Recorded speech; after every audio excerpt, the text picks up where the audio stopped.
Hello! Let's get started. For the base, I'm using foam core. I cut two pieces, one smaller than the other, bevel the edges and remove the paper from the top side. Next I take some scrap pieces of XPS foam and carve them with a knife to look like stone. Then I take three pieces and glue them to the base in a triangle shape.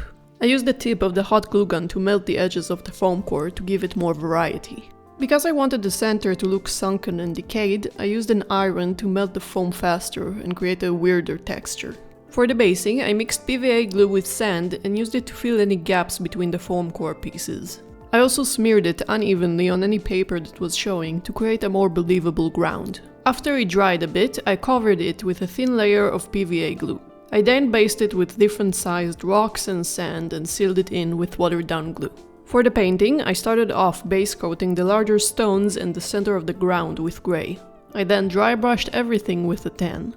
Next, I washed the entire base with a brown wash, and then a concentrated black wash just on the center. After that, I added a few grass tufts and I was done with the base for now.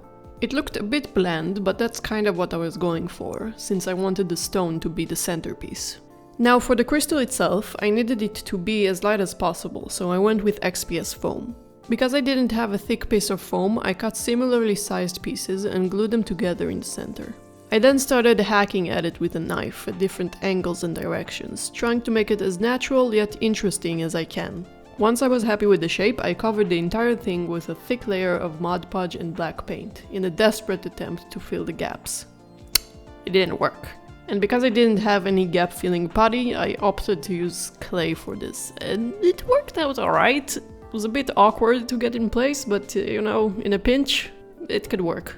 Now, I had no idea how I was gonna paint this thing, so I just kept slapping paint on it, trying different approach every time. And instead of me trying to explain to you my descent into madness as I try to paint this dang thing in a step-by-step process, I'm just going to leave you with 3 lessons I learned. Tip number 1. Use a bright undercoat. I started off with black and it made everything boring and desaturated, which is fine if that's what you're going for, but I wanted this piece to stand out on the table. Tip number 2. Use thin layers of paints and wait for them to dry properly. Because I am incredibly impatient and I wanted to build opacity as fast as I could, I used thick coats and used the hairdryer to make them dry faster. This caused the paint to dry unevenly and created a lot of weird bubbly texture on the surface.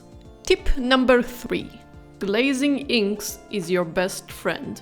This helped to hide any mistakes present in my poor blending work, and it pumps up the saturation and contrast, just makes everything look better. With that out of the way, I finished it off by edge highlighting it with white and coating the entire thing with Mod Podge gloss. Now, to make the stone look like it's actually hovering, I used thick metal wire. I glued the wire into the stone and cut it into the desired length. I then painted the chain and wire black and stippled in copper to make it look more aged and worn. After that, I attached both wire ends into 2 of the foam rocks on the base.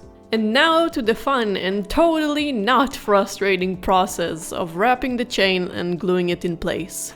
I hate super glue! After that, I added a bunch of turf to the outer rim of the base to make it look like whatever evil magic stored in this stone is slowly corrupting and decaying the area around it. I feel like this build is both interesting enough that it'll be able to stand out on a table and both generic enough to be able to be used in different scenarios. Anyways, thank you very much for watching. I hope you enjoyed it and maybe learned something from it. And yeah, until next time, bye!